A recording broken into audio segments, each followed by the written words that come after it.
Cameron Day. Welcome to the Cosmic Awakening Show. Welcome, Mr. Day. How are you? Thanks, Michelle and Larry. I'm good. Thanks for having me on. We're honored to have you on the show today to get into one of the most important metaphysical subjects of ascension and clearing.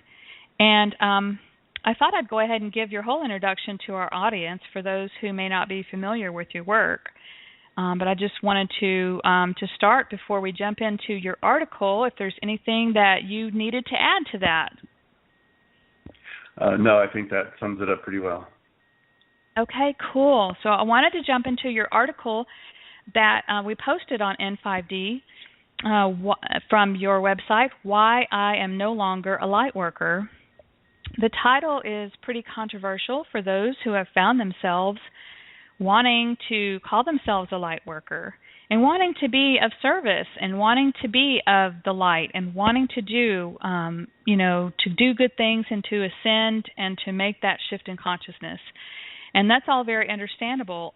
Some people have a heavy investment in making a living or perhaps making a name in channeling and tend to get a little defensive about what you've written about. But I feel like what you have to offer can especially help these people in one way or another, because there's no really right or wrong way to get to where each person needs to be.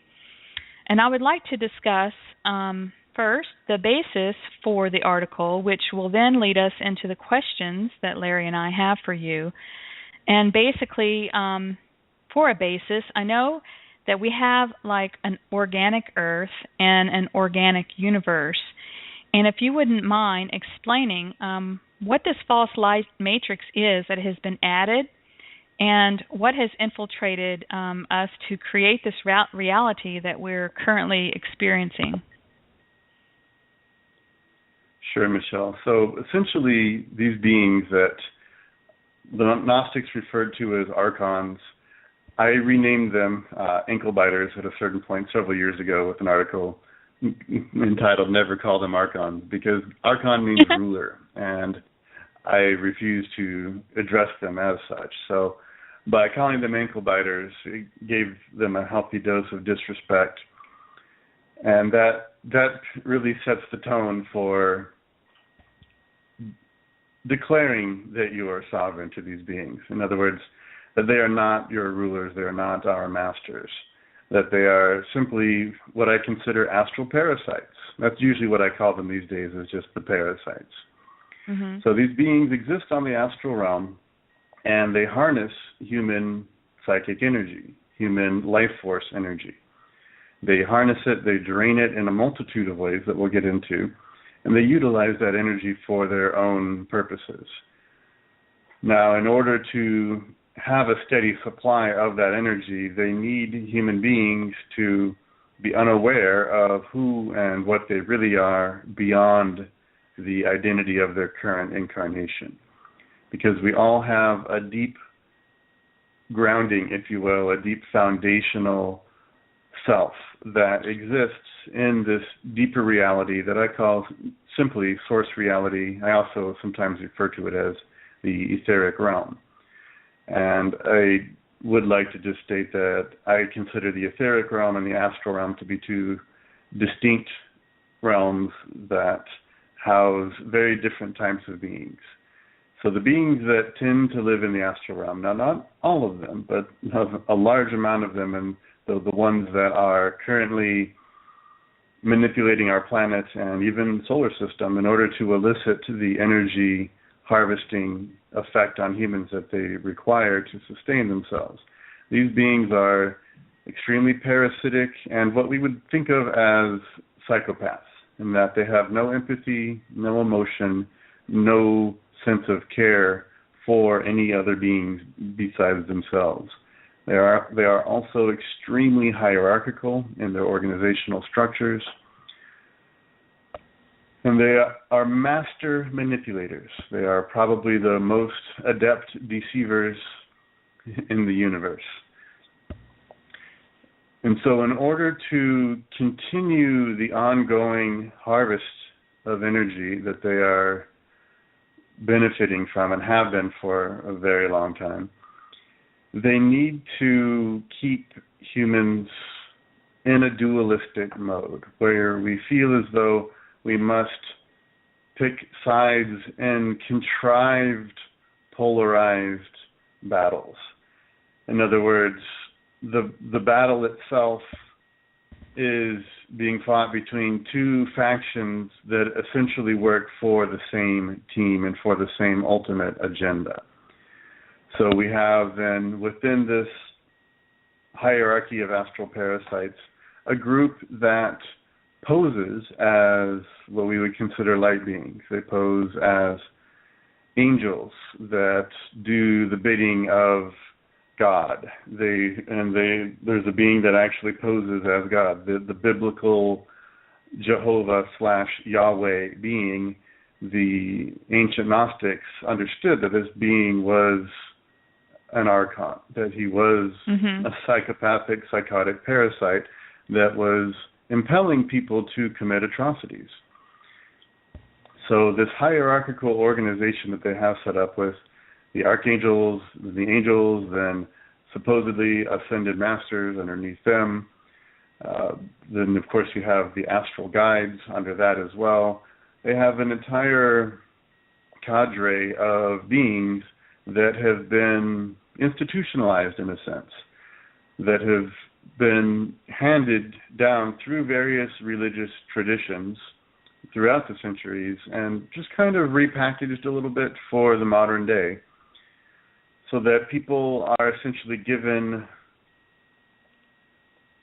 a certain pathway that leads them to the astral realm and leads them to the information that these manipulators want humans to believe in and accept. So the beings on the light side of the spectrum, the false light side, I should say, they are feeding off of the energy of adoration and worship. They're feeding on the energy of a human being giving up their discernment and their free will to this being in order to receive its teachings, its supposed higher knowledge. Now, on the other side of the false dialectic, the false polarity, we have the dark team, so to speak. And this is where you have the more aggressive and, in a way, more honest parasites, in that they are very menacing. They feed off of the energies of fear, pain, and suffering. So when you put these two sides together, for a person that has no prior experience, they're going to automatically choose, well, not everyone, but most people, good people, people who have come into this world to serve in the capacity of healing and uplifting the planet's vibration, they're going to choose the false light when they're presented with these two choices. You have the horrible, evil, bloodthirsty dark side, and then you have what looks like very benevolent light beings on the false light side.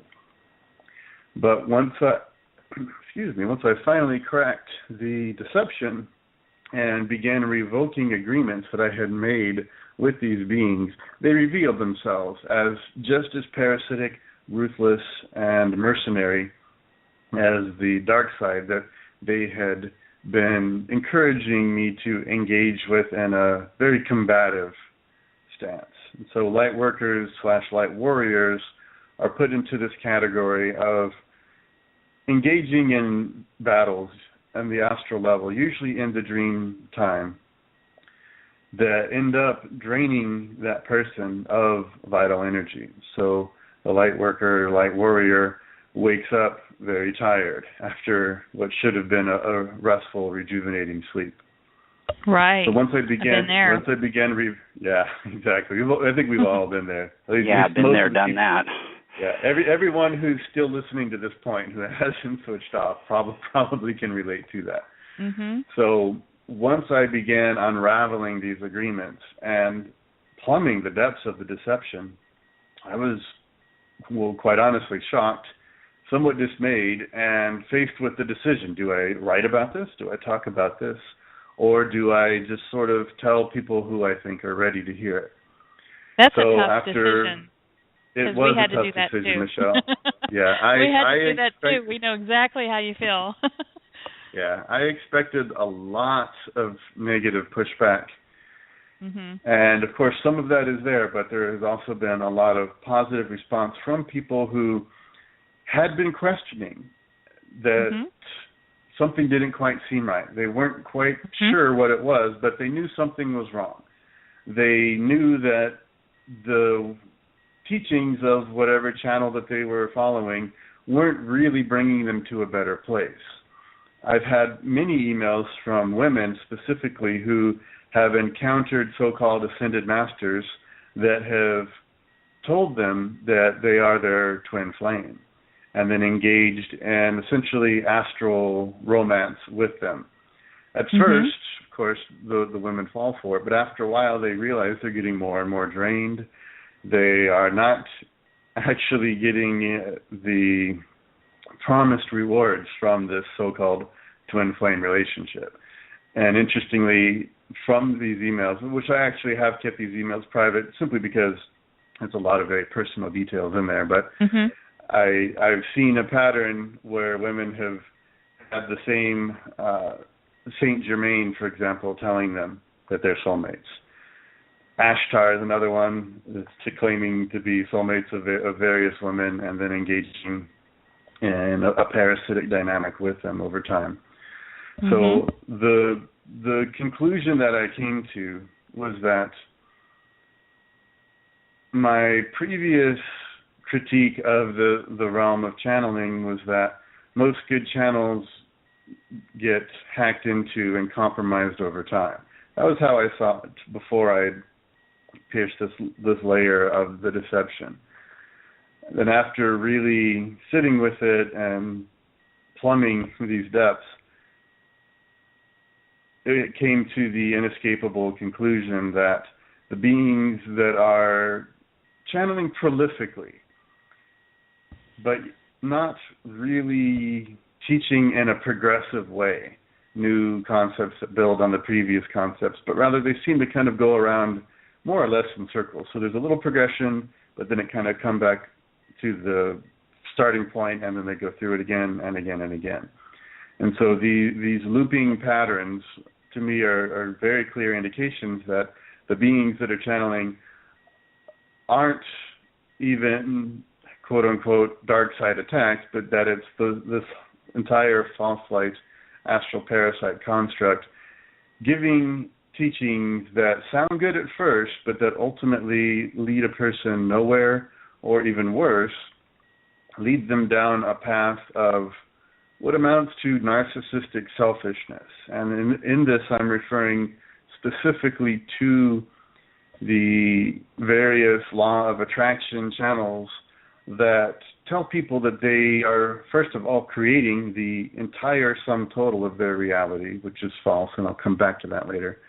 And then it also teaches them that they can have anything and everything that they want, and that to do so is a spiritual thing. And further, everyone else in the world who is in a bad situation or suffering, they have created that for themselves, and so there's no need to worry about those people, that they are simply where they are supposed to be. And so this engenders a very distorted view of reality creation, manifesting, and our interconnectedness, because every being is connected to every other being. Even these astral parasites, they are essentially our wayward cousins. I kind of think of them as homeless drug addicts looking for a fix. Now, with that understanding in mind, the greater truth is that every being on this planet is co-creating our collective reality. And now there are certain beings that are driving that co-creation. They have captured and controlled the minds of millions, perhaps billions of humans, and they are driving that creative energy in a certain direction. Along with that, we have the astral parasites who are influencing us to create in a certain way so that they can also harvest energy. So it's a dramatic oversimplification to say a single being creates the sum total of their reality. It's a co-creative process. Then as we understand that materiality is not spirituality, that's a tongue twister. As soon as we understand that, we realize it's not about me having everything that I could possibly want in the material world. That's not what I'm trying to manifest. What I would like to see manifest, and what I would love to see law of attraction teachers talk about, because I know the channelers won't talk about this, but I would like to see the teachers talking about how we can co-create a world where every single human being, with no exclusions, is housed, fed, educated, has all of their basics already provided for, so that that person can tap into their true creative intelligence. And when we get our global situation to that point, that's when we can actually consider our planetary consciousness to be ascended. Exactly. On that channeling, I just wanted to make a note that, some of these false light beings also are the ones that are telling people that you don't need to do anything.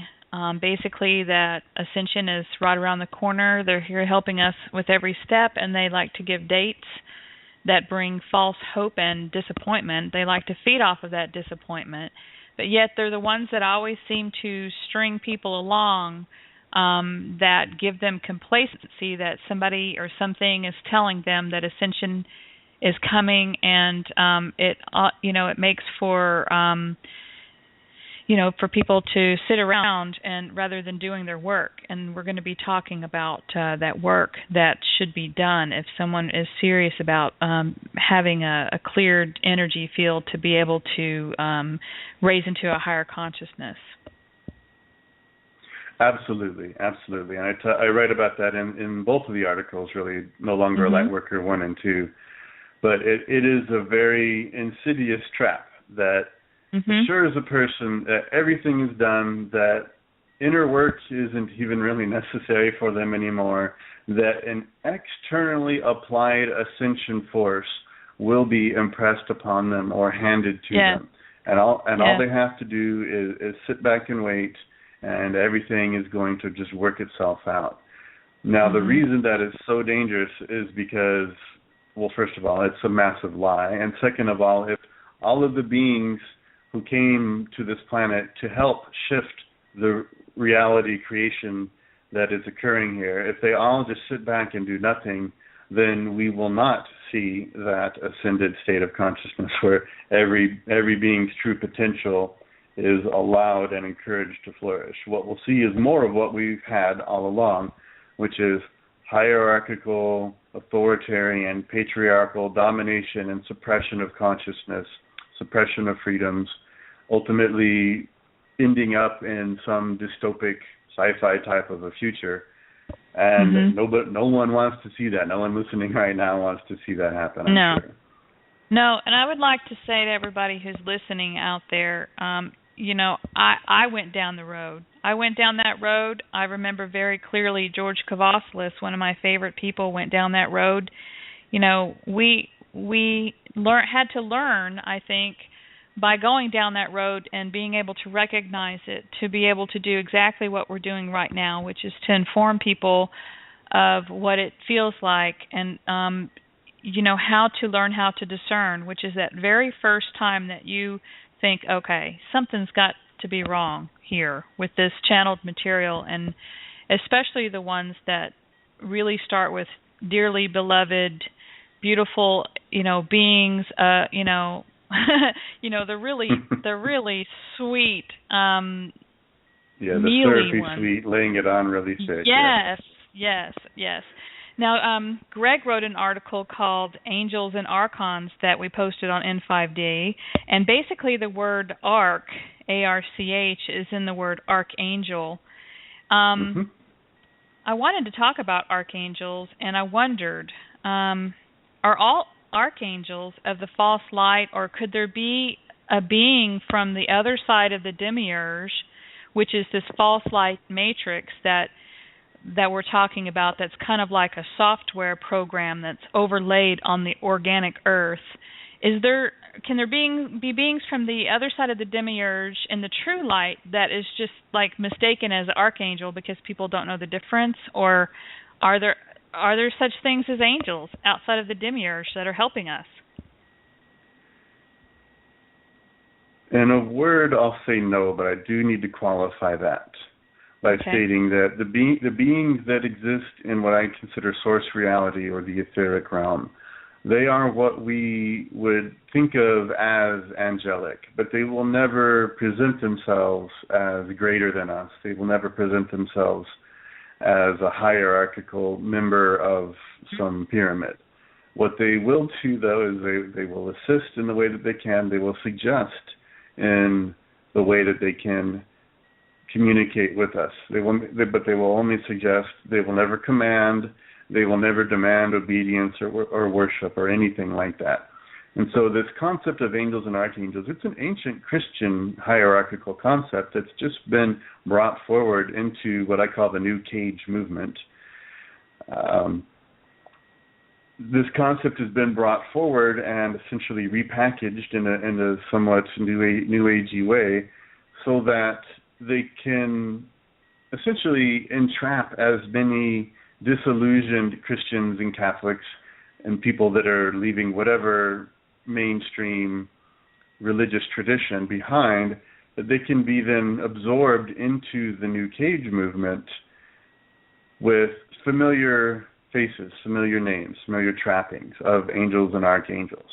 But the entire hierarchical concept of, you have, of course, the big daddy Yahweh at the top, and you have his highest level minions right underneath him, the archangels, and then beneath him you have the regular angels, and then who knows how many orders of angels. I know the ancient Christian philosophers have written at length about this, of course, but the point being is that hierarchical organization is indicative of astral parasitic consciousness, whereas in source reality, all beings honor and respect each other for their knowledge, wisdom, and experiences. All beings are understood to have certain strengths, and they step up when those strengths are needed.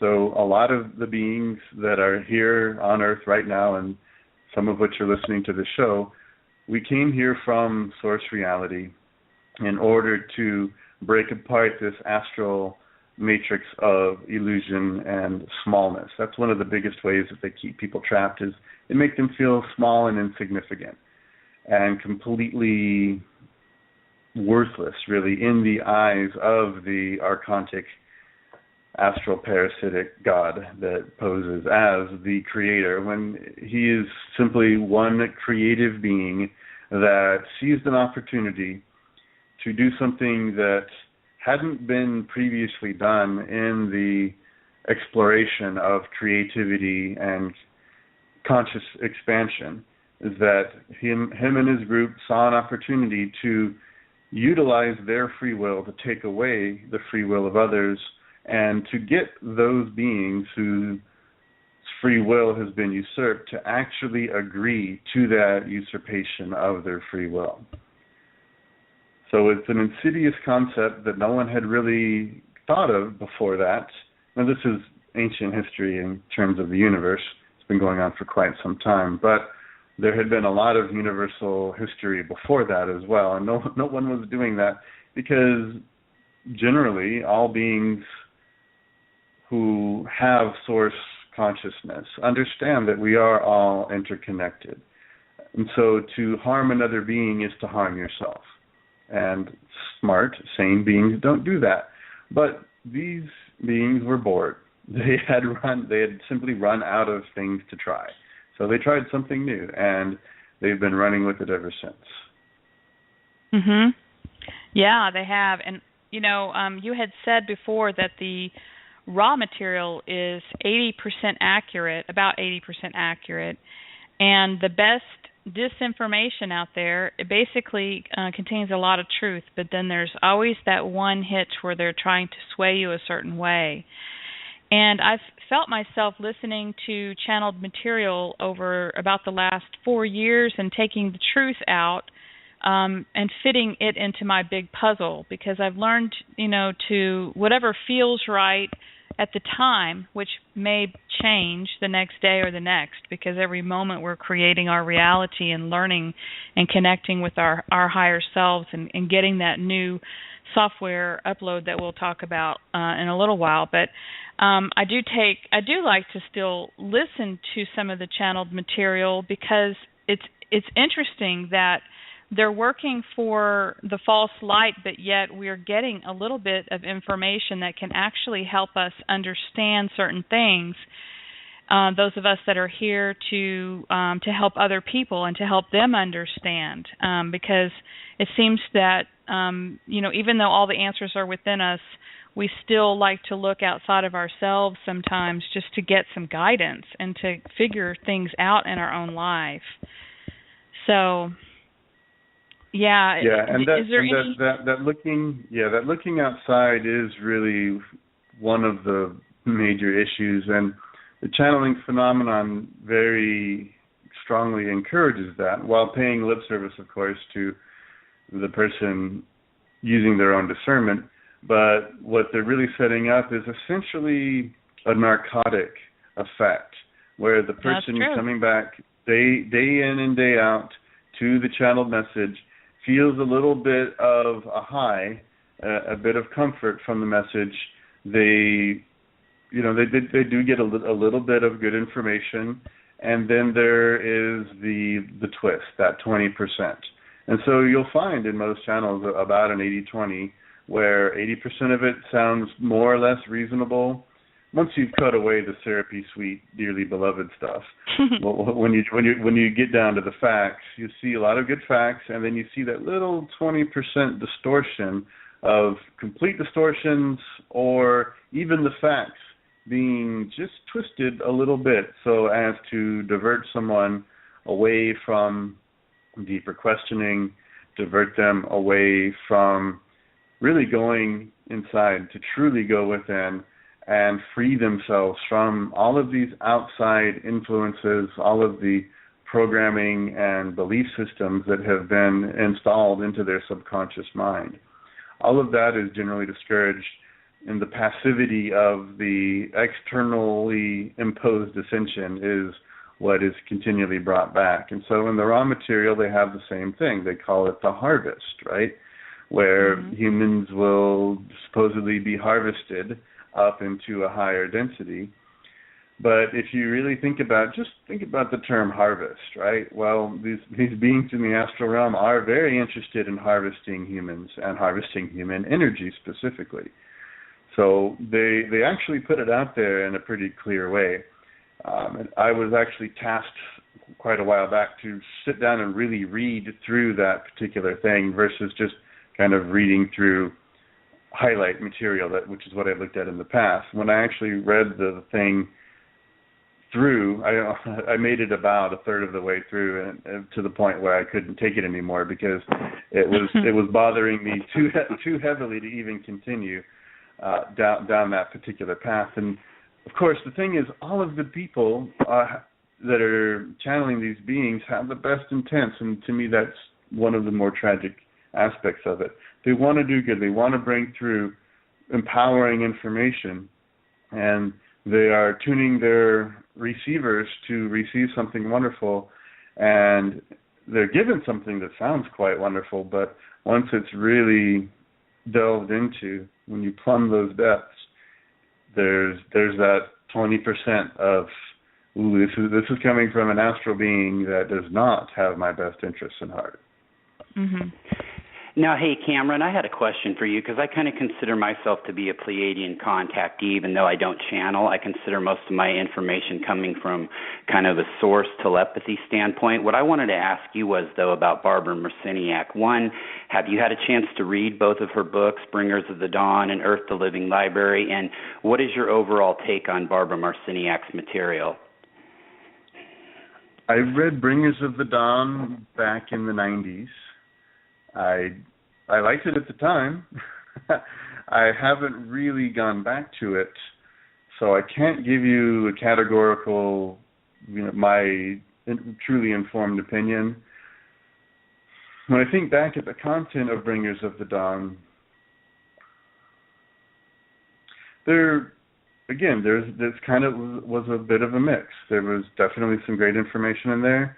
There was some information that over time proved to be inaccurate, and there was a little bit of that, the wave is coming, but it did have a nice aspect to it of tasking the individual to do their work and to raise their level of awareness. So I can't say categorically yay or nay. And as far as Pleiadians go, I'm sure there's a lot of nice Pleiadians, and I suspect there's probably some that aren't so nice. Yeah, so I would totally agree with you on that. Yeah, I agree. And the thing about Barbara Marciniak's work is instead of predictions, it was more innate possibilities that she gave. Well, if we went down this road, this is what would happen. If we go down this road, that's what's going to happen. So I think for me, that's kind of what sets her material apart from a lot of the channelers or a lot of people that claim that they're receiving information from these other beings. So I just kind of wanted to get your take on that, and I really appreciate your honesty. Thank you. You're welcome. Yes, I would like to be able to give you a more detailed answer, but it's been a long time since I read her book. Now, Cameron, you said that some people have incarnated lifetime after lifetime to set up the false grid. And so with that, when you pull yourself out and you look at things from a higher perspective, they're basically serving Creator because everything comes from, one ultimate source creator, and this part is allowed in our experience. And, for some reason, I just found myself wondering, when I first started awakening, I was really into the New Age and false light stuff until I really started realizing that the false promises, just kept coming and coming, and I didn't understand what we were doing wrong, and I just really hope that, I wasn't one of those incarnated to set up this false light grid to help other people. But my real question is, because I don't think I am, but my real question is, because if I was, then I wouldn't be here right now on this show. But these people that did come and to set up the false light grid, what is their service to us in that, and will they be given the opportunity to make, to turn, to change, to make a different choice? Now, I do want to clarify just a little bit. Earlier, when I was referring to beings that have incarnated here from Source, we came in to break up that false light grid. That was actually what I had intended to say. Now, most people that incarnate, let's say, from the astral realm, and there is a difference there between being brought up into the astral realm, given a light review, given a series of programs, really, being programmed to then come back to Earth and essentially serve the astral parasites in some way. That was me. I was a Templar. I was all those things. Right. And really, what it comes down to is having been fooled, having been tricked by these astral beings. Because, see, they've been programming humans through religion for tens, if not hundreds of thousands of years. They've been programming them to go outside of themselves and to essentially go up into the astral grid in order to, quote-unquote, get into heaven. Now, this then results in the person going to the astral realm, getting that so-called light review, getting a bit of a guilt trip laid on them, having a bit of their energy harvested while they're in the astral realm, and then they're sent back once again with some programming attached to them so that they can live out and embody more of that, essentially that astral deception. And it can be as subtle as someone telling people to just sit around and meditate all day long and don't do anything, don't accept the world as real, don't try to change it because it's all Maya, that kind of a thing, right? So it can sound really good, it can have some elements of truth to it, right? Because we should be meditating, we should understand that there are a lot of illusions here, but nonetheless, this reality is real enough because we are all experiencing it, and many beings experience tremendous suffering here. And so as one being suffers, all of creation is affected. Now, from source reality, which is where I think that we are supposed to go in between physical lifetimes, or let's just say at the end of a physical lifetime, we access source reality by first going in. We go into our heart, and then we go down. We connect into the heart of the planet. And that's why the grounding exercise that I recommend is engaging that heart-to-heart connection, so that every day a person is connecting their heart to the heart of the planet, forming that loop, forming that energetic circuit of heart-to-heart connection, where the person is first going into their heart, into their center, the core of their being, where their sovereign self resides, and then connecting to the heart of the planet. Now, we can, of course, do the same thing with the heart of the sun, the heart of the galaxy. These are all conscious beings in physical form. So, it's a pretty well-known concept that the Earth is a conscious being, that stars are conscious, and the galaxy itself is a conscious being. And at the core of the galaxy, there are beings that are working towards the ultimate freedom from this greater enslavement. But at the end Cameron, that's what we want to talk about tonight. How the hell do we do that? What if we were to die tomorrow?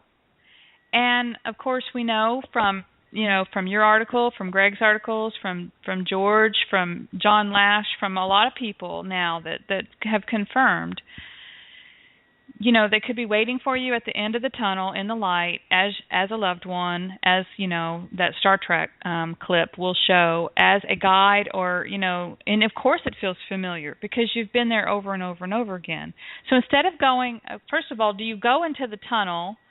And then at the end of the tunnel, you say, no way, I'm not going back. You can't make me, just like Jane basically did with that alien that she was speaking to. Or is there a way to not be pulled in there? Because I'm kind of feeling like with these near-death experiences that they're automatically just magnetically drawn in the tunnel. That usually is the case. Now, and that's why I wrote about that in the second article called Tell the Lords of Karma That You Are Sovereign, right? Because these beings that pose as lords and lords of karma are utilizing essentially emotional blackmail and deception on a person.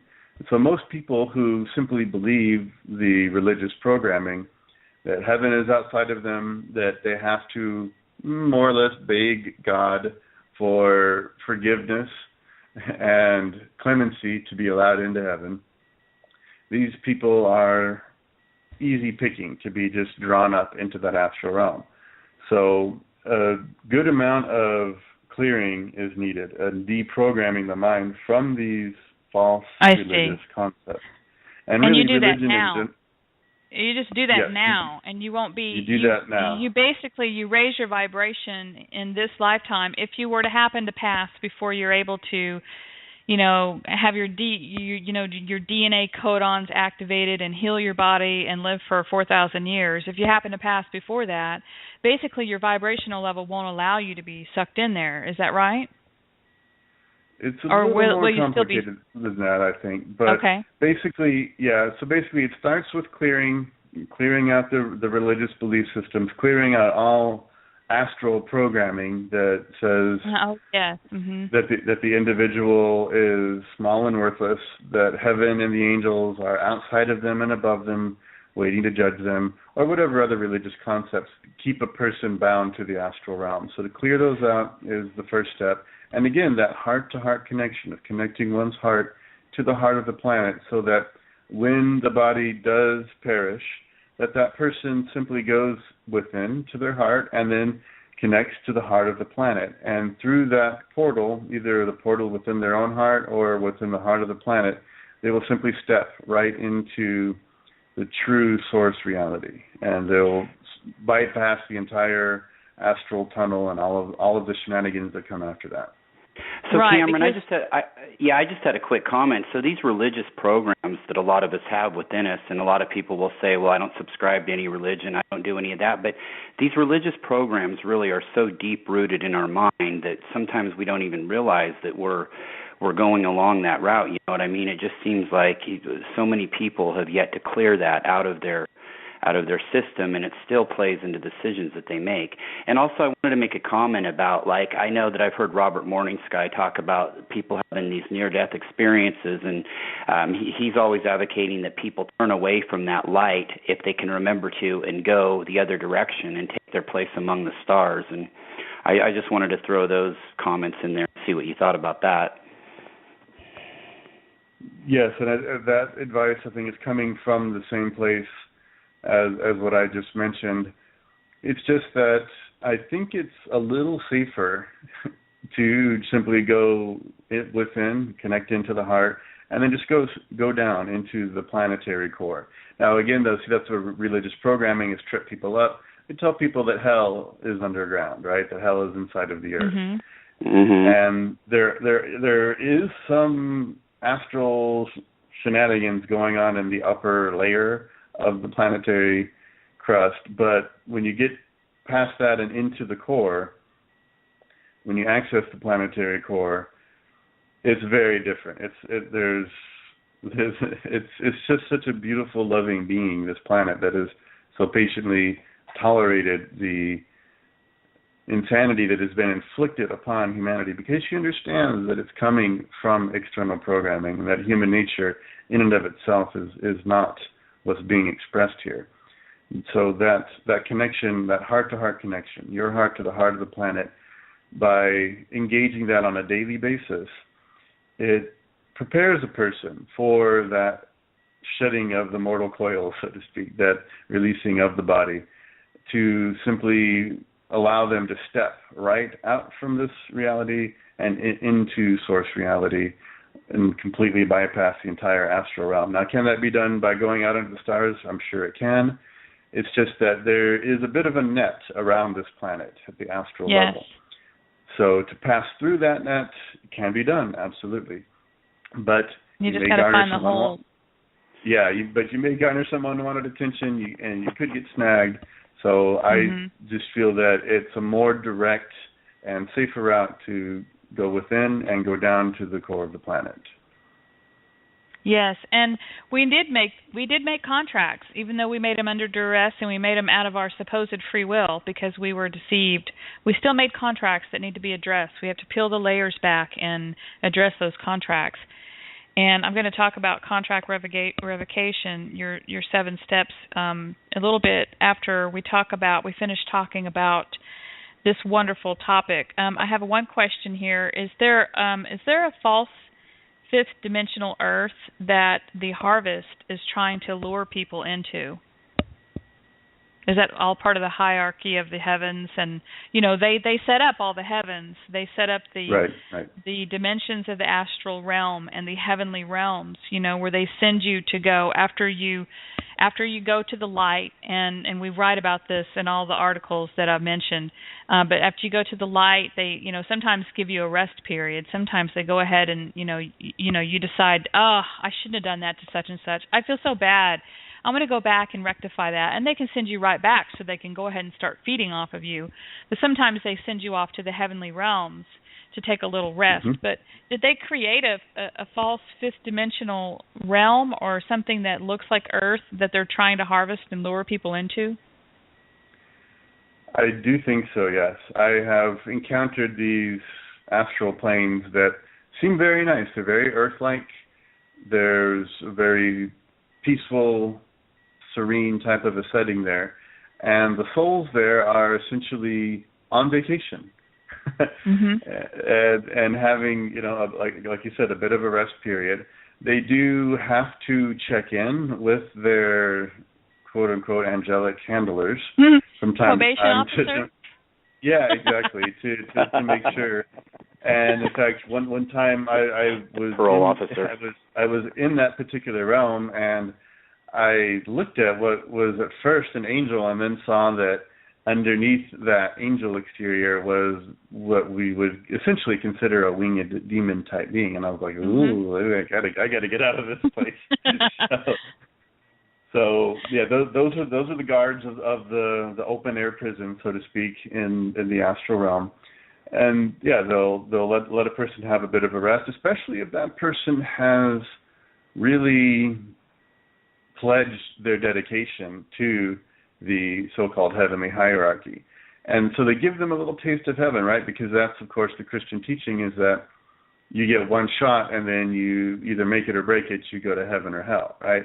And that the loving Father who loves you absolutely and created you will actually send you to be tortured for eternity if you don't do everything that he said. So the people that are really devoting themselves to those ideals, they do get to hang out in a heavenly realm for a while, and then they're told, well, look, God has a mission for you. You're going to be kind of like a junior angel, so to speak. You know, they tell them whatever that they need to hear in order to elicit their compliance and agreement to go back and incarnate again. And they probably tell them something that aligns with their beliefs, that they need to go spread the good word of the gospel, that type of thing. And so they go back and they engage that. Okay, so is that in the fourth dimension? Is the astral realm is the highest level a higher fourth dimension, or can they go past that? It's been my experience that there is an unlimited number of dimensions in the astral realm. Oh, okay. Okay, so I guess go ahead. Well, I just wanted to clarify that a little bit, that I have a pretty different viewpoint on the, let's say, order of the dimensions and the realms of the universe.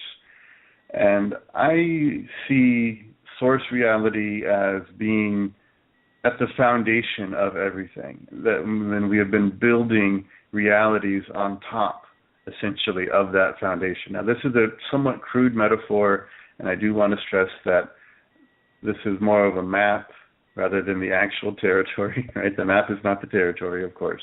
Mm-hmm. But conceptually, we've been building on source reality, building and building, and that the etheric realm has been built on source reality, and then we built the physical realm on the etheric realm, and then the astral realm was essentially built on top of, so to speak, the physical.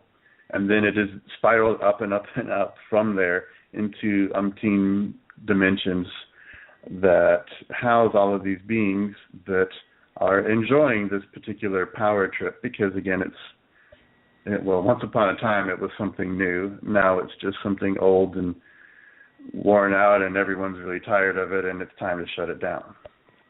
So, Cameron, do you subscribe to the theory that we're in a time right now where all these realities are like combining into one? You know, a lot of people think that after 2012 that all these parallel realities and all these different dimensions are kind of combining into one. I'm wondered what your take on that would be.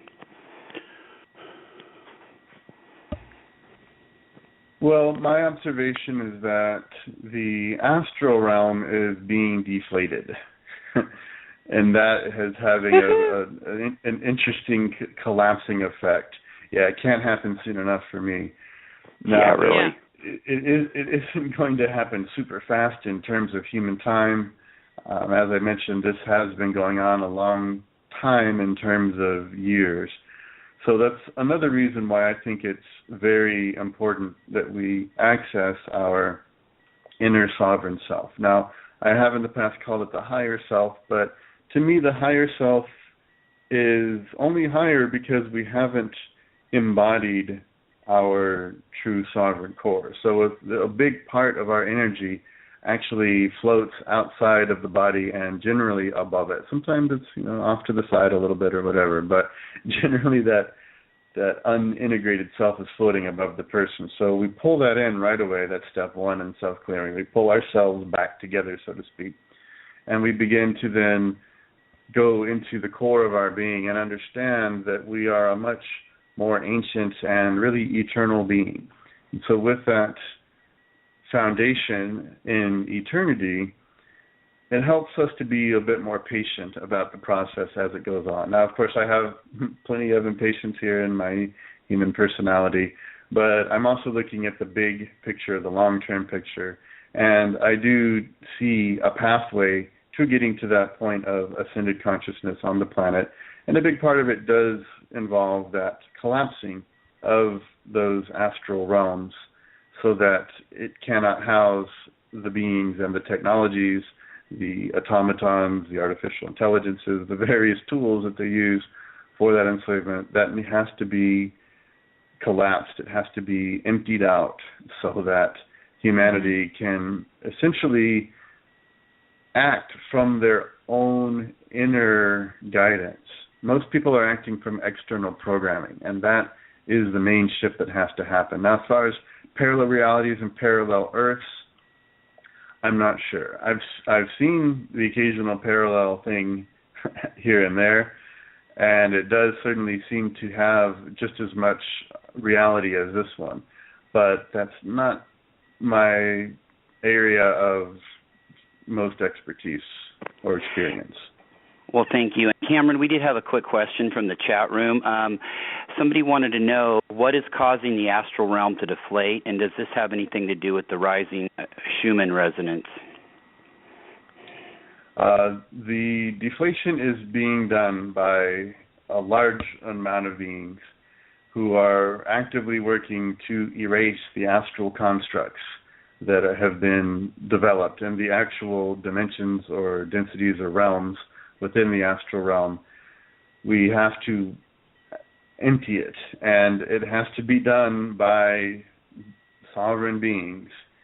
Generally, well, not exclusively, but there's a certain amount of power and authority within human incarnation, because we are, in my current understanding of how the assemblage works, we, in the physical realm, we essentially straddle the astral realm above us and the etheric realm, which is the foundation of the physical.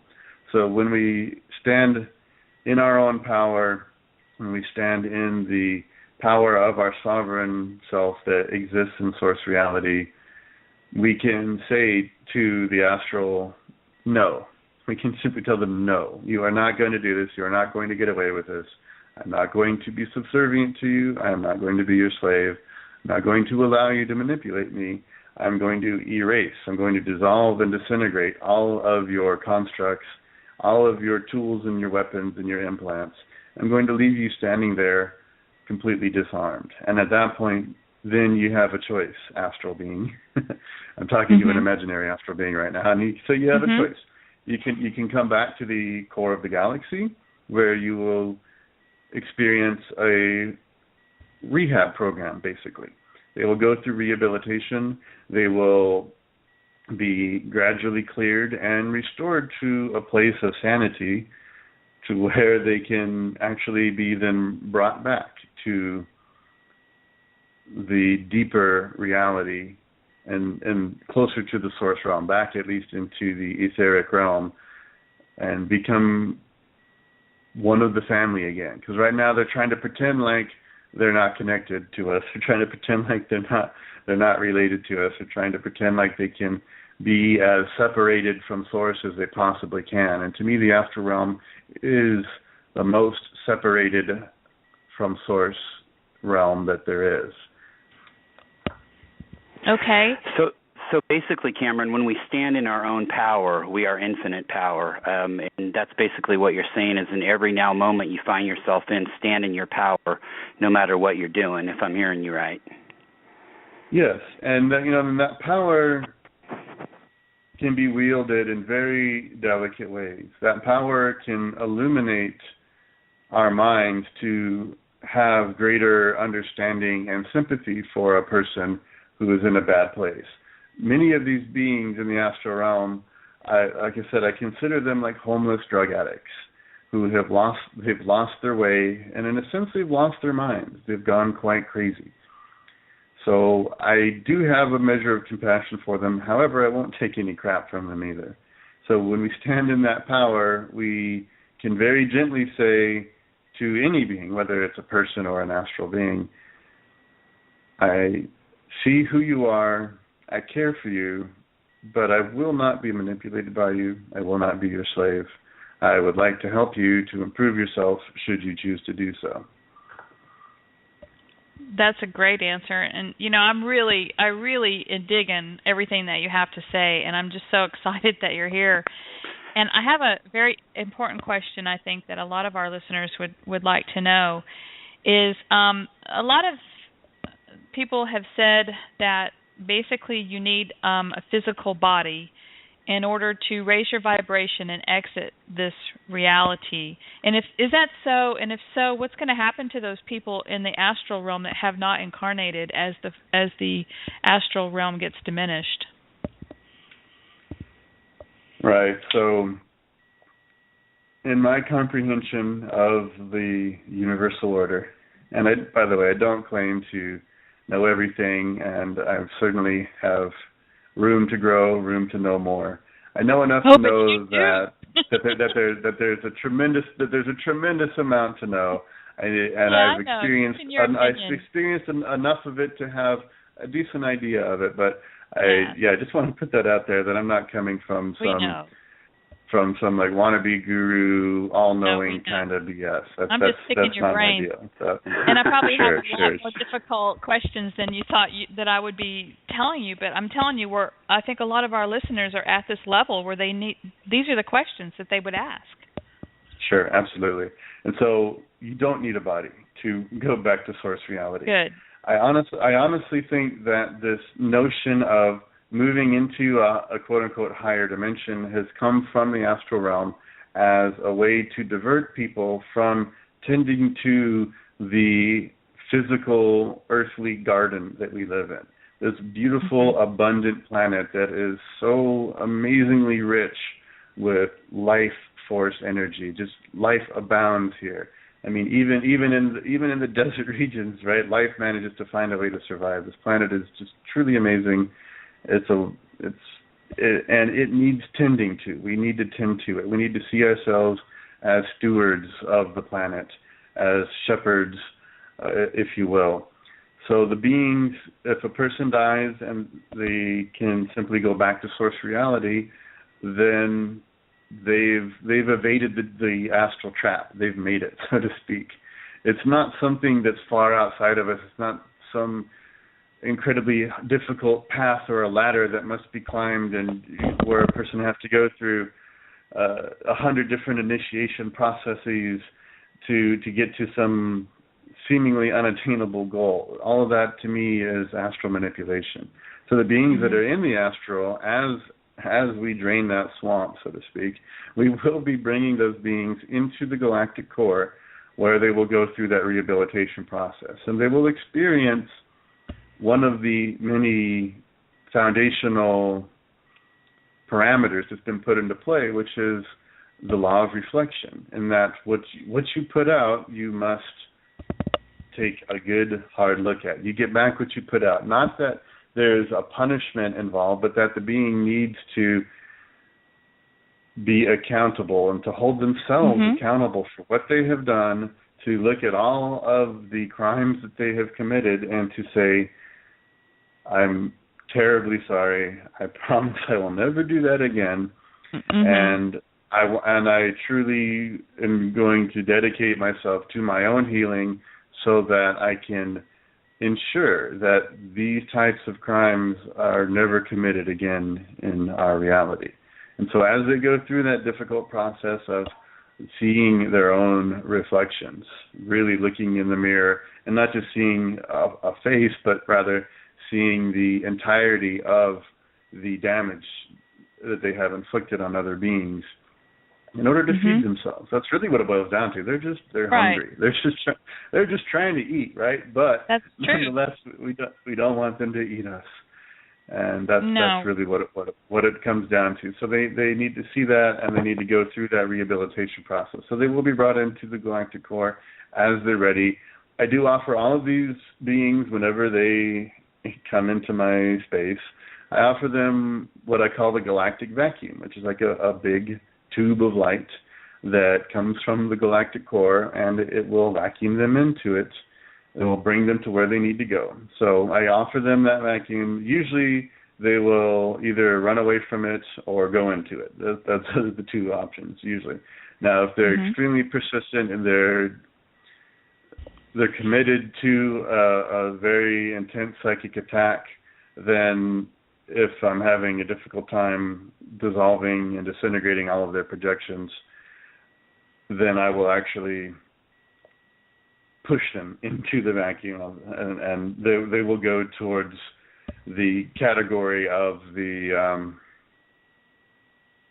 more difficult, the more truculent, so to speak, disciples on the path of healing. They'll need that special treatment because they are still standing in that overly aggressive, domineering, parasitical posture. Mm-hmm. So, Cameron, I had a quick question, and it was actually something that Greg Prescott had brought up on another show we had. Do you think that life within this matrix, I mean, as far as free will goes, do you think the term free will is a con job and that it really doesn't exist within our matrix itself, but it's outside? So, I mean, do you think we've been sold this line of free will as far as the religious doctrine goes within this matrix? Or, I mean, I would just be curious to see and pick your brain on what you thought about that. Well, free will has definitely been usurped, most assuredly. Now, they do, though, engage these little loopholes where they get us to agree to that enslavement that we subscribe to. And so that's why I wrote that procedure for revoking agreements so that we can begin whittling through these. Because it's actually pretty stunning when we get into revoking agreements, just how many agreements that we've actually made along the way. And further on top of that, beings in the astral realm in the dream time will approach a person and get them to sign up for even more agreements. So if anyone approaches you in a dream and they want you to sign something, say no. If they're trying to even show you, like, say, badges of identity or credentials posing as, let's say, some police officer as an example, right? Most people see police officers as authority figures. They'll try to come in the guise of some authority figure, have you read something or sign something. Now, sometimes they're not even that subtle. Sometimes they'll just pull a person into a dream construct that's not of that individual's making. They will put a person into a situation that will invoke stress in that person, and then that stress produces an energy that they can harvest as well. So sometimes they're just grabbing people and pushing them in, but usually they're doing so because of some ancient agreement that person made, and it could have been even in another incarnation as well, especially if that person was brought up into the astral for the whole astral reincarnation cycle. Okay. I have a question from the chat room. Back on this thing about the people that have passed over, left their body here, they're in the astral realm, and they have not reincarnated yet. We were wondering in the chat room who it is that's helping them to do that rehab program, and the second part of that, is there any way that we can help them? And in my mind, I'm kind of thinking we probably are.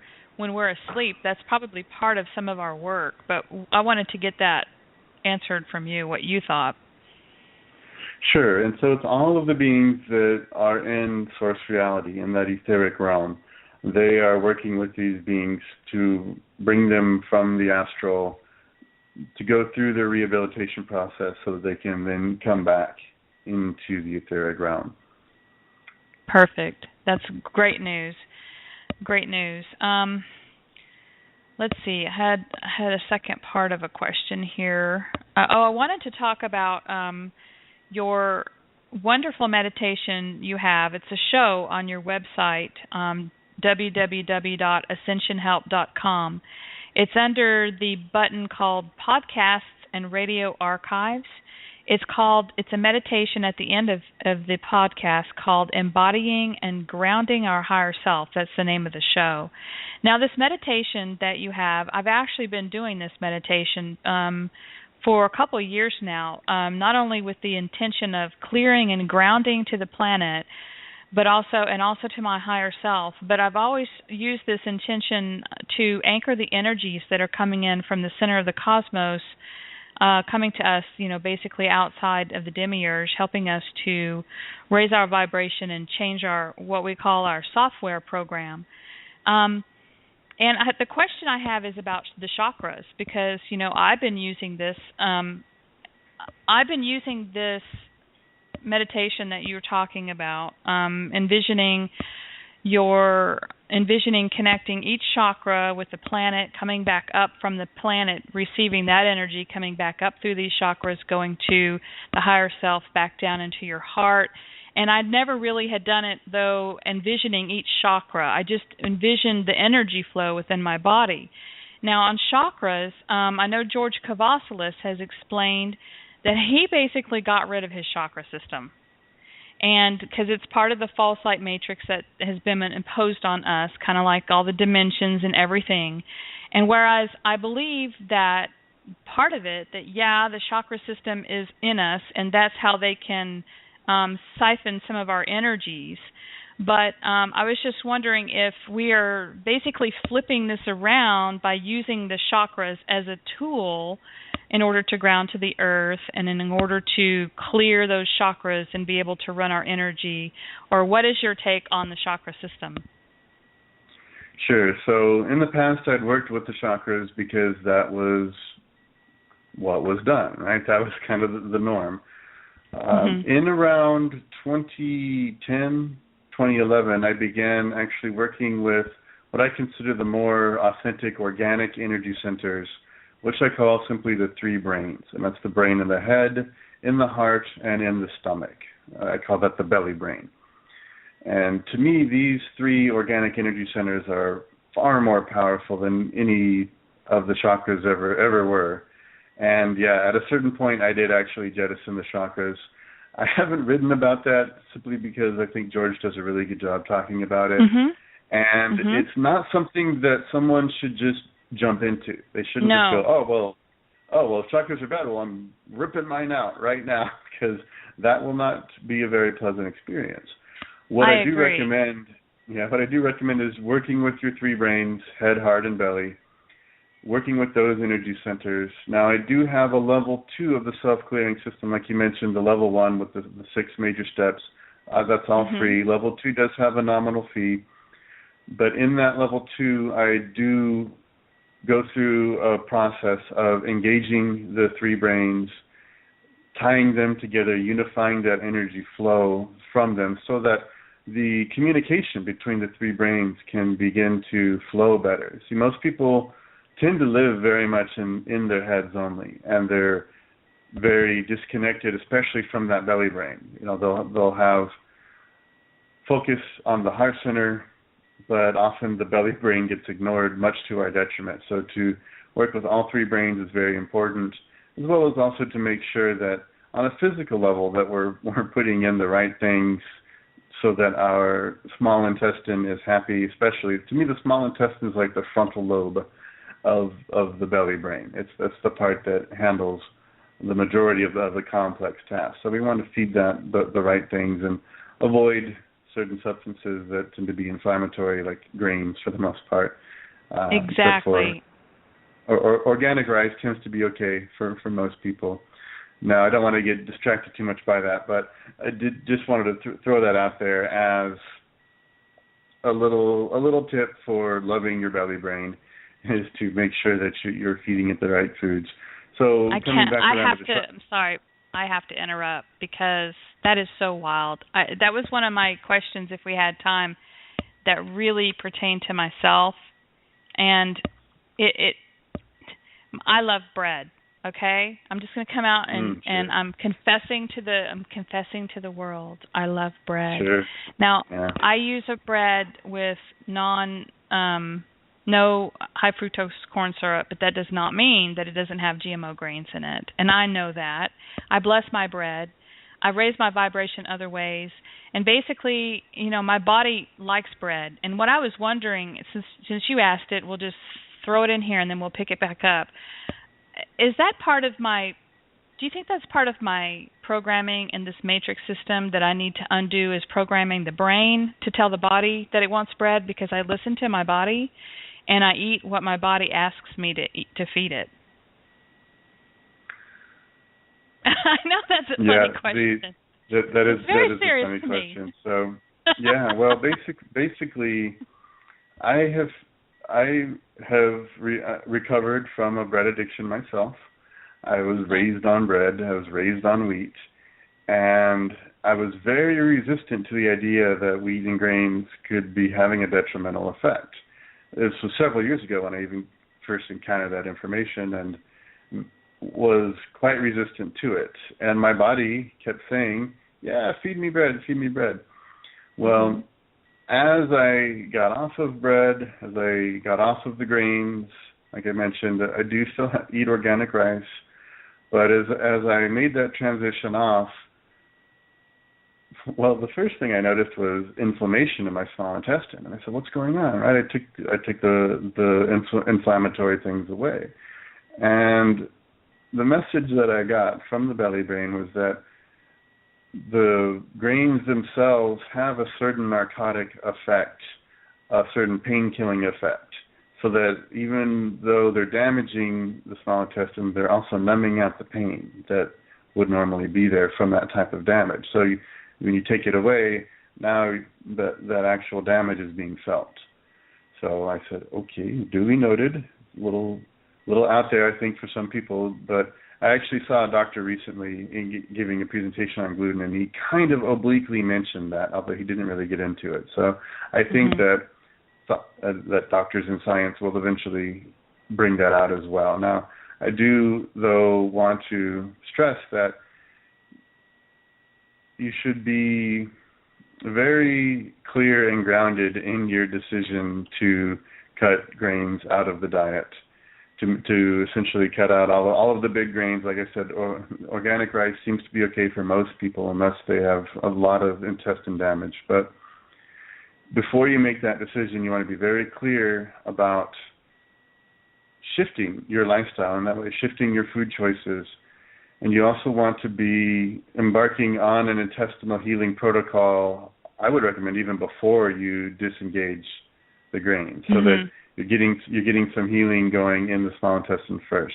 I am working on an article about this. It's turning into a bear of an article, but I am actually in the process of putting something together that should hopefully help with that. And I just wanted to bring it right back around really quick, Michelle, to wrap up my point about the chakras, is that I recommend working with the three brains and utilizing those organic energy centers, and for a while just to disregard the chakras before doing any type of removal. So as you work with the three brains and you disregard, just don't work with the chakras anymore, they will essentially begin atrophying, and at a certain point it will be quite natural and easy to remove them.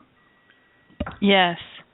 And I agree. And that was kind of like the second part of this question I was going to ask. I mean, I think once we've cleared our chakras or our energy, let's just put it that way, we're running our energy, we're grounded into the planet, we're not only reconnected with our higher self and we're embodying our higher self, we're actually inviting it down into our heart, and we're we're making the changes in our body by raising our vibration to be able to bring more embodiment into this reality, and that's going to help us, basically dissolve the veil that's keeping, the illusion of being separate from our higher self and from our Creator. So I think maybe once we do all that, we get to the point where then we can change. I mean, we always are progressing when we're doing our work. And that's to the point where we can change and be probably where George is at that point, and yourself as well.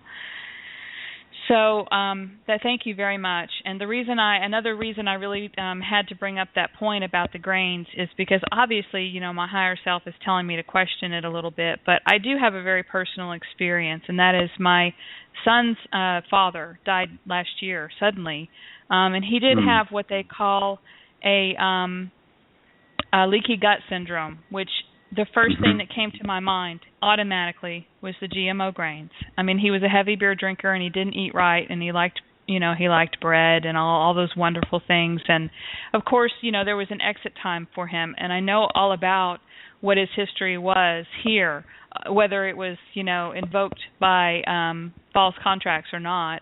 It was his time. I've actually spoken to him on the other side of the veil through some mediums, which is really cool. I mean, really ones that when we first sat down, they said his name and he's here and they described him.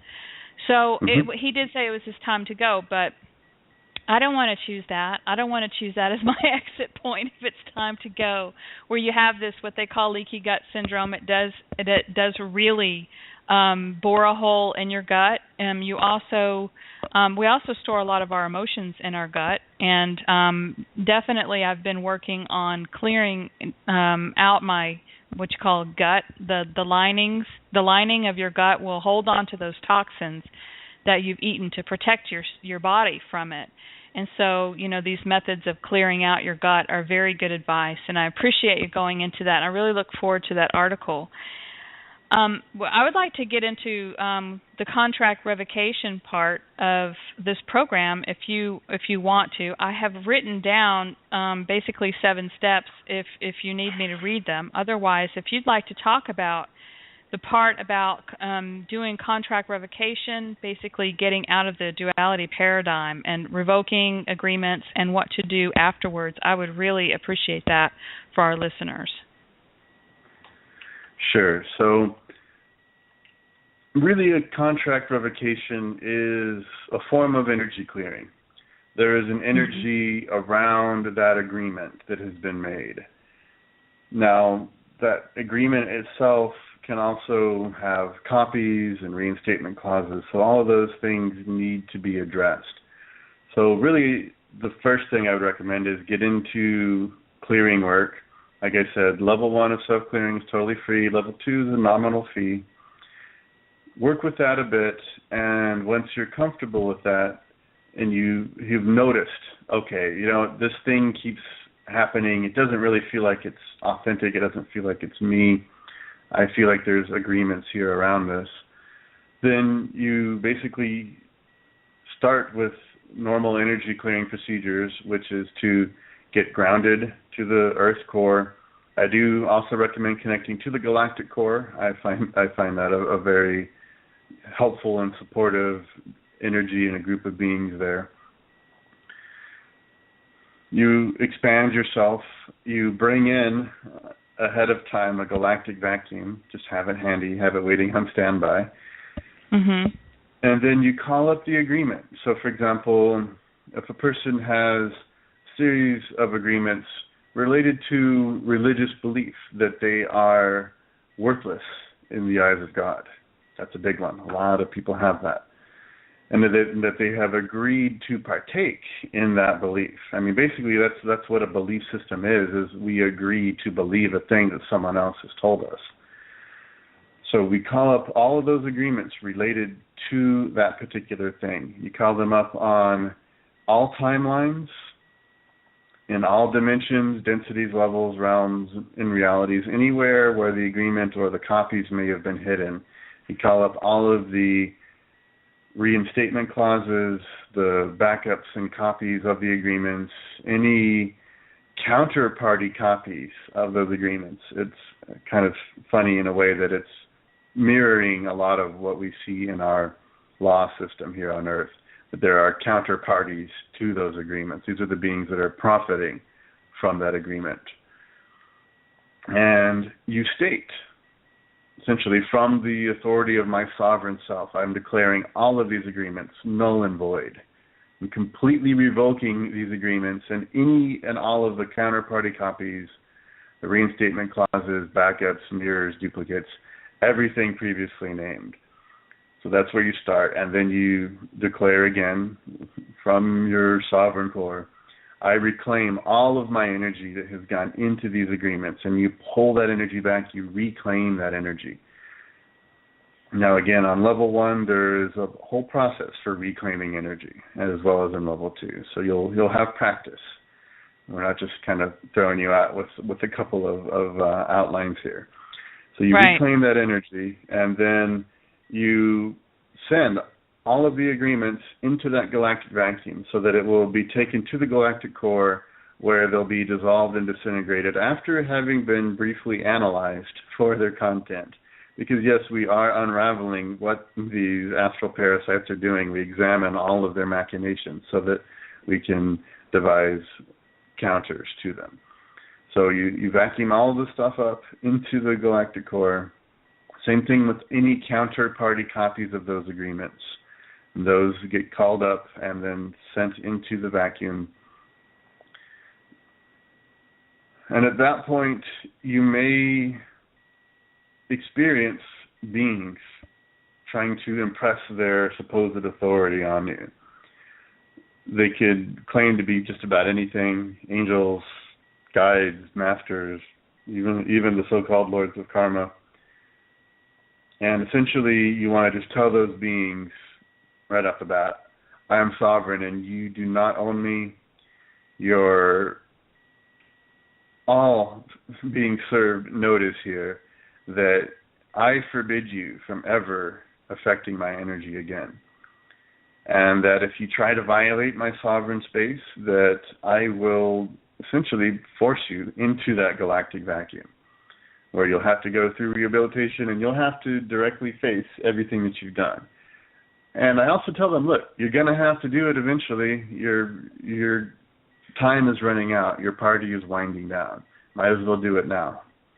But if you keep trying to cross the boundary of my sovereign space, I am going to send you to that rehabilitation process. Now, I actually consider that galactic vacuum, that trip to the galactic core, I consider that a kindness. I consider it a gift given to these beings. Yeah, it's either that or turn into space stuff. Yeah, all right. And, we're not annihilating these beings. That's actually incredibly difficult to do. I don't recommend anyone try that. So we're not trying to annihilate them. We're essentially trying to lend them a helping hand. But to them, it's kind of scary, right? Because they have so much invested in this particular expression of themselves. So a lot of times they will just run away when they see the vacuum coming. Now, what are you projecting? Are you projecting like a Hoover? A Hoover vacuum? It's a giant tube of light.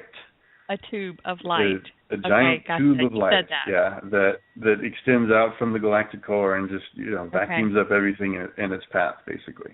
Right. Thank you. Now, and some of them, though, they do want to get out of their crazy hierarchy that they're living in, and they'll actually willingly step into that galactic vacuum. I've even had some of these beings attack me just so that they could get the vacuum, which is kind of funny in retrospect. Yeah, right. So yeah, some of them enjoy it. So once you've addressed the agreements and you've pushed back any beings that are trying to resist it, then you get into clearing out any and all imprinting, implants, overlays, subconscious beliefs, any identities that you may have formed around that belief system or those agreements, any attitudes related to it, any unresolved emotions or traumas from the past that may have been intertwined with those agreements. And you just engage a clearing process of dissolving and transmuting those particular layers. And you just ask your sovereign self to basically direct that galactic vacuum throughout your subconscious and unconscious levels of your mind to remove these particular components.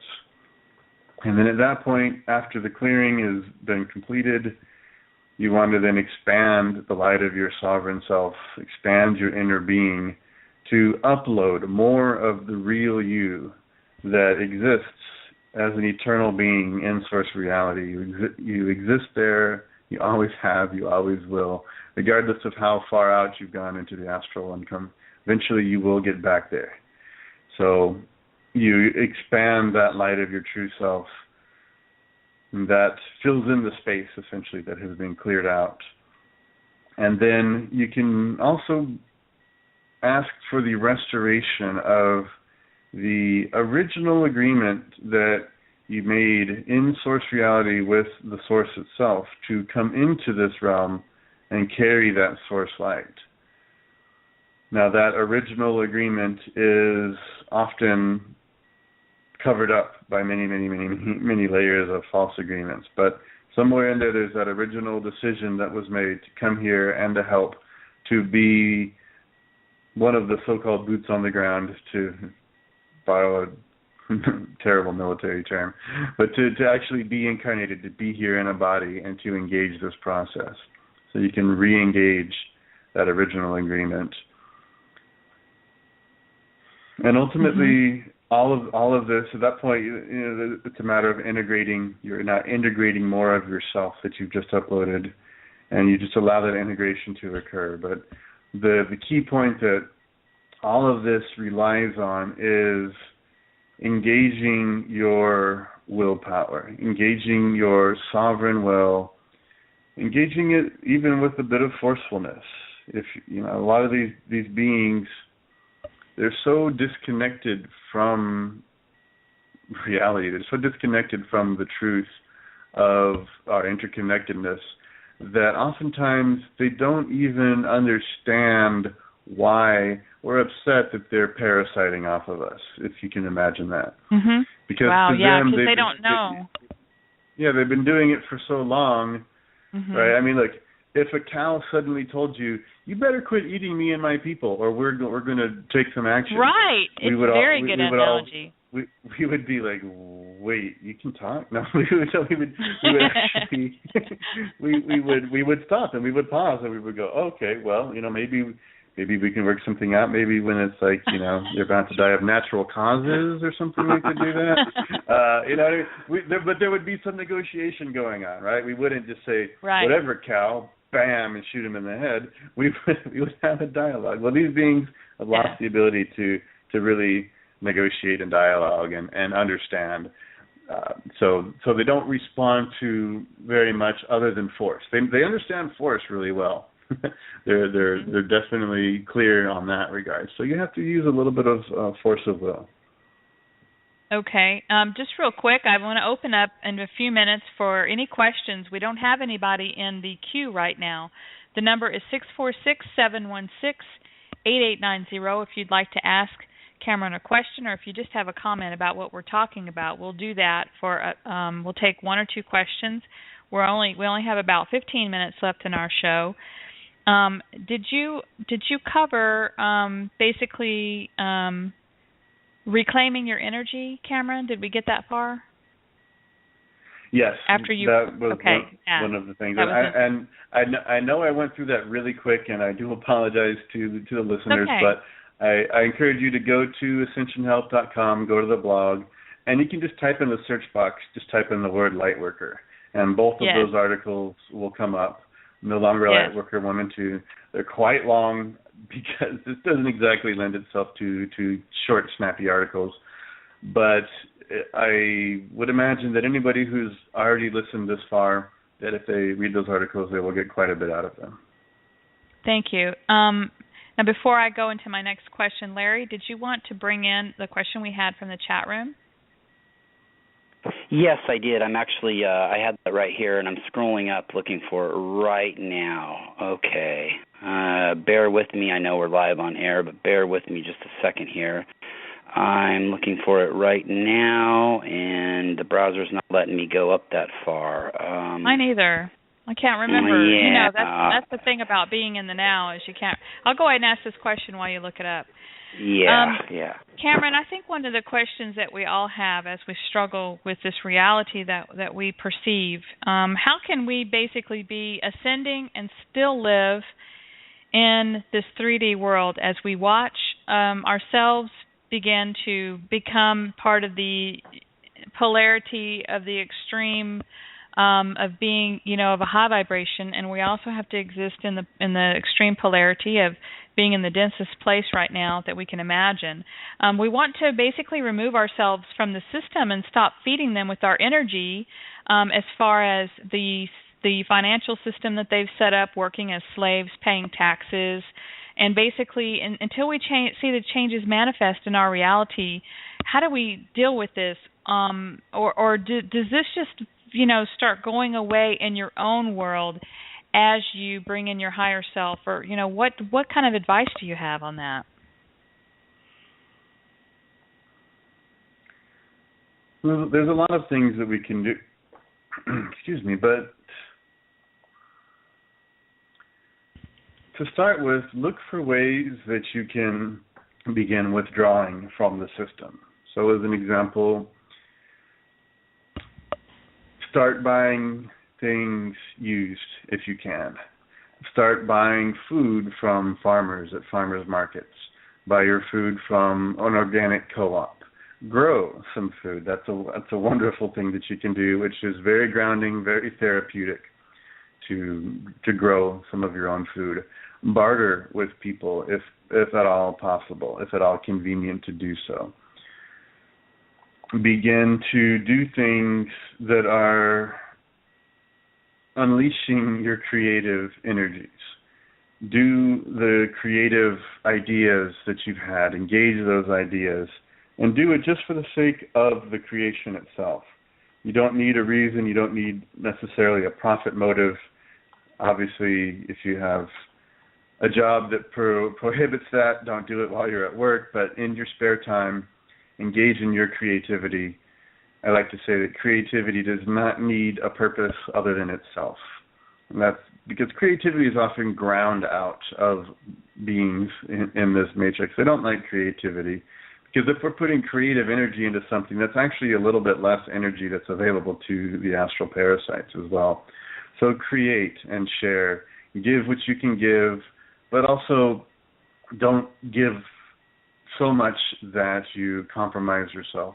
That's really important. Maintain your balance, maintain your grounding.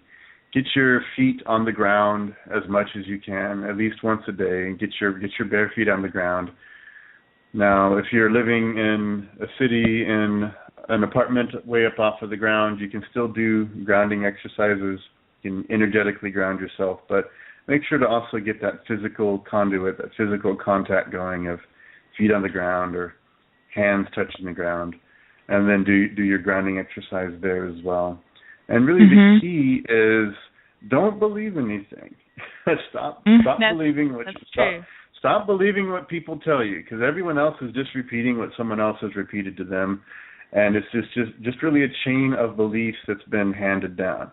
Rather, examine your beliefs, let go of the ones that don't seem accurate, and be okay with not knowing for a while. There's often going to be times when we just don't know, and we can just say, I don't really know. I'm working on having the experience that will show me the truth behind that thing. So let go of that need to have always a belief about a thing. Just allow yourself to be in the space of not knowing, because really the idea that we know is a massive blockage to learning anything else. Most people think that they know all that they need to know, right?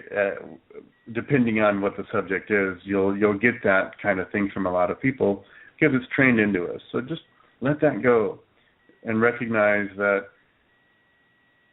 there's so much more to our world, to ourselves, to the universe than we can possibly ever know. And that's okay, because the fun of the journey is learning these things, learning about our true selves, learning about the potential that we have, learning about the innate goodness in people. Now, I know you see a lot of crazy stuff in the world. I do recommend, for the most part, disengaging from the news cycle. If you want to see and hear the news, find some aggregator who is just kind of collecting headlines.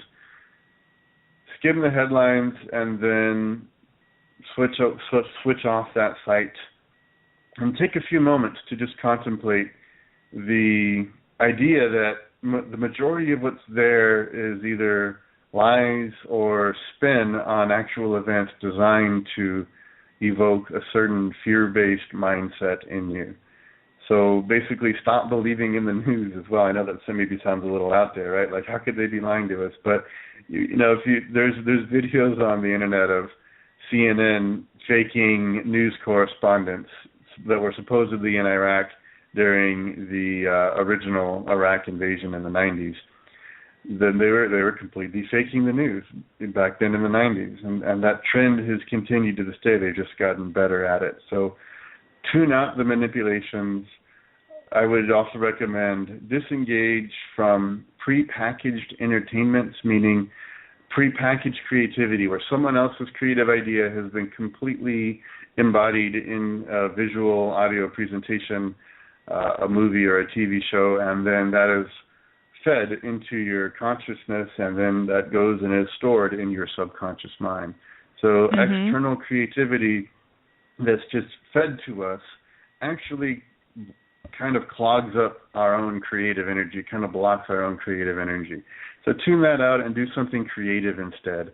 Create your own stories or read a book. Now, when you read a book, you're using your own mind and your own creative abilities to imagine that scenario and the people and the places that they're in. So you're actually engaging your creative energies much more than if you're just passively watching movies or TV or any kind of big multimedia stuff. So I see. That's a good point. Tone that stuff down. Read books.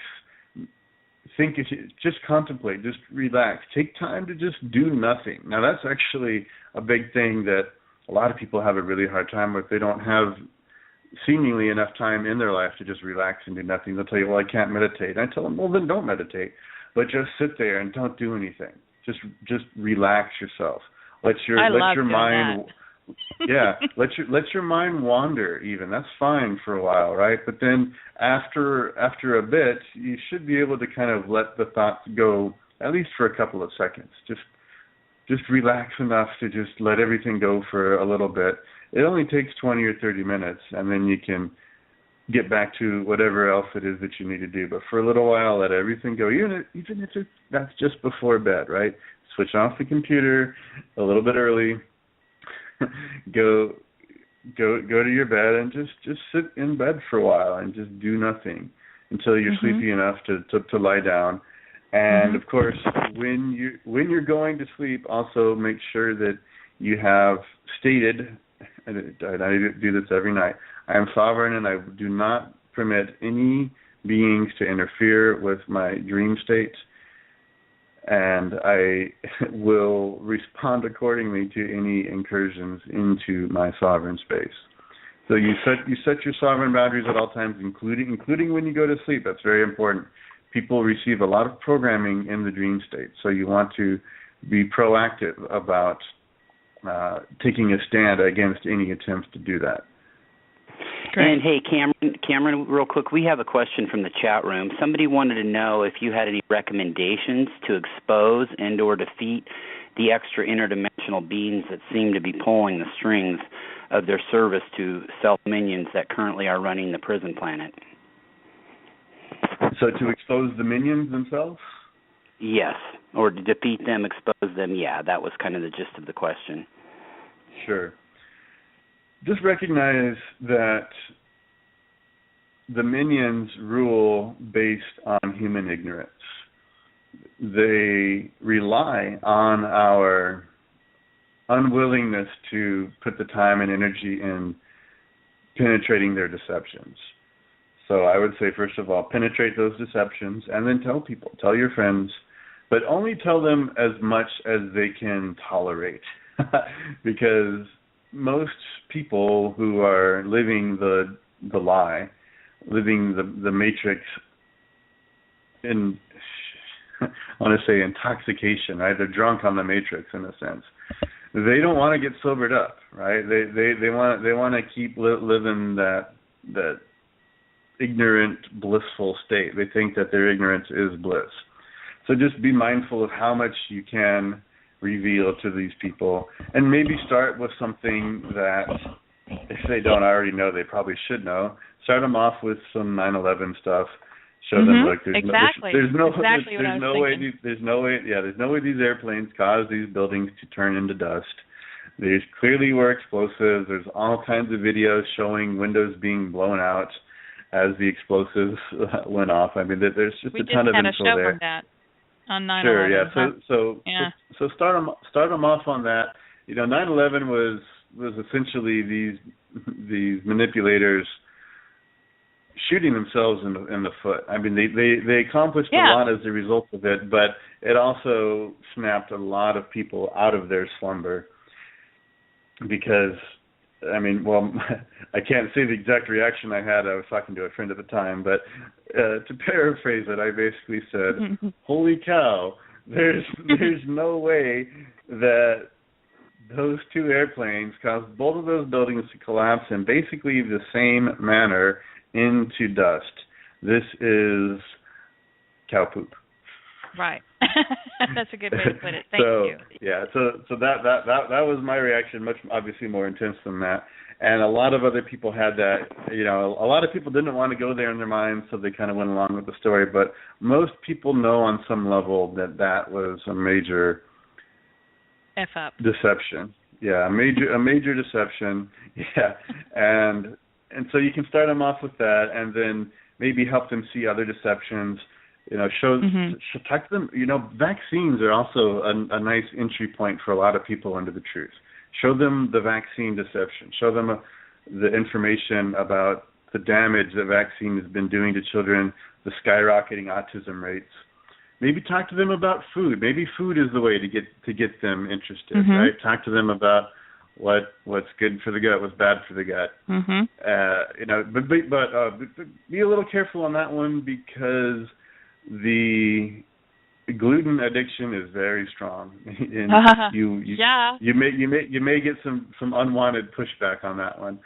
But again, you just find that entry point for people to help them see more of the truth and more of the truth. So yeah, the earthly minions, definitely we need to pierce that layer of manipulation because most people aren't necessarily going to be interested in the types of manipulations that we've been discussing on the show today. This is something that's a little more specialized.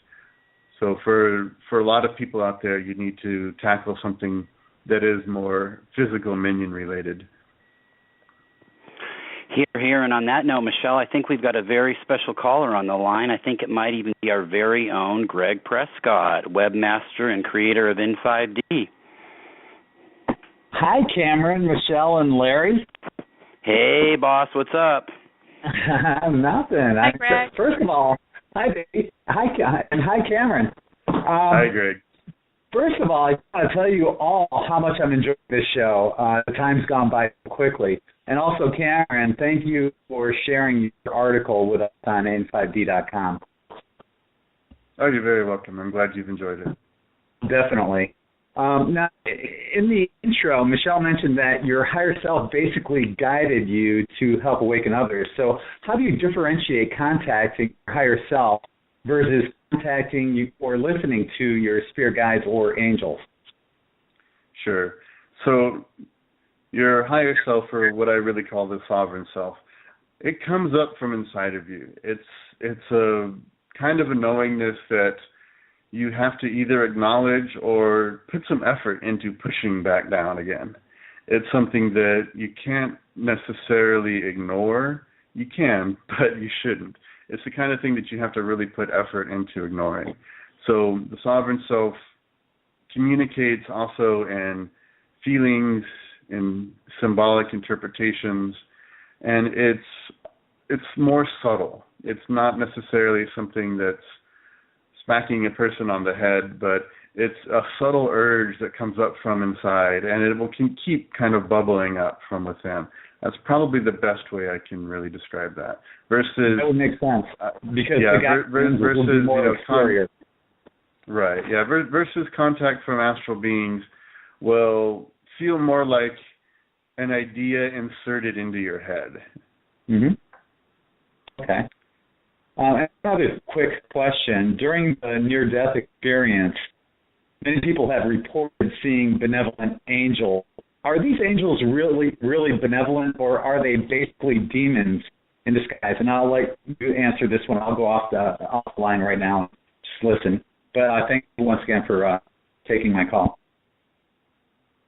All right. Thanks for popping in, Greg. I appreciate that as well.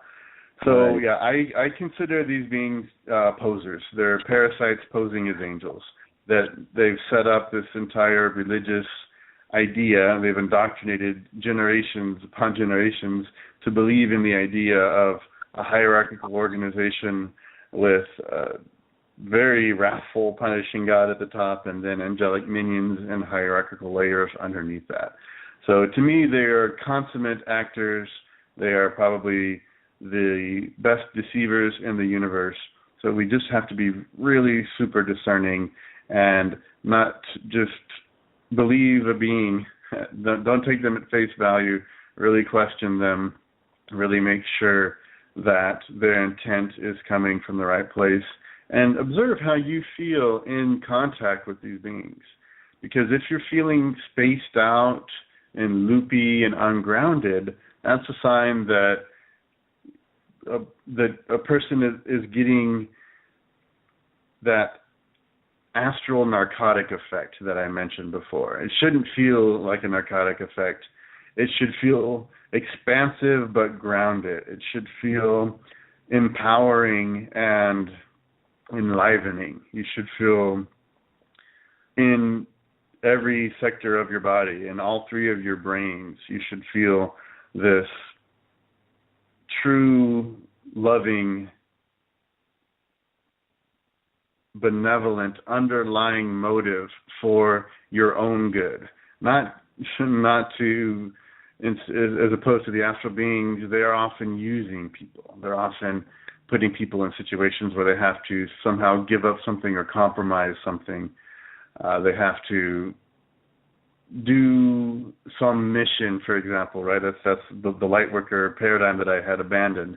They are essentially users, and so you just need to step out of that usury. So it's a very different feeling. So just gauge all of these beings who want to contact you.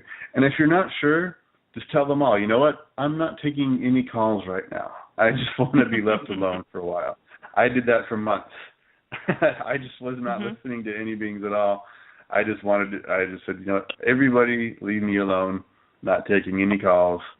And, you know, that's effective as well. I wouldn't recommend it forever, but it can be something you can engage for a little while.